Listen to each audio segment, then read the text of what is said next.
Hi friends, welcome to Karthik Telugu news. ఇవాళ వర్షాల గురించి ఒక ఇంపార్టెంట్ అప్డేట్ న్యూస్ అయితే రావడం జరిగింది. దీని గురించి మరిన్ని విషయాలు ఈ వీడియోలో తెలుసుకుందాం.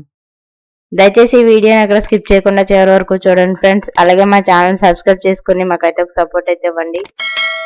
వివరాల్లోకి వెళ్ళినట్లయితే వాతావరణ అనిశ్చిత ప్రభావంతో ఓవైపు ఎండలు మరోవైపు వర్షాలతో రాష్ట్రంలో భిన్న వాతావరణం నెలకొంది.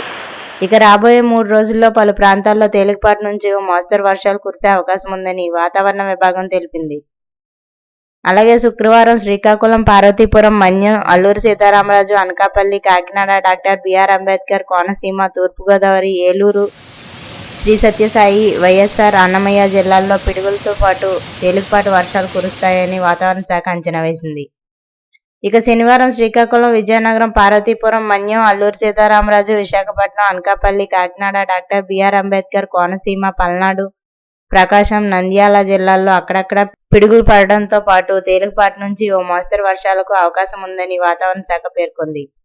మరోవైపు గురువారం నంద్యాల జిల్లా గోప్పాడు, రుద్రవరంలో 42.1 డిగ్రీలు, వైఎస్ఆర్ జిల్లా వేంపల్లిలో 41.5, తిరుపతి జిల్లా మంగనెల్లూరులో 41.4, కర్నూలులో 40.7 డిగ్రీల ఉష్ణోగ్రతలు నమోదయ్యాయని తెలిపింది. 36 ప్రాంతాల్లో గరిష్ట ఉష్ణోగ్రతలు 40 డిగ్రీలు దాటాయని వాతావరణ శాఖ వెల్లడించింది.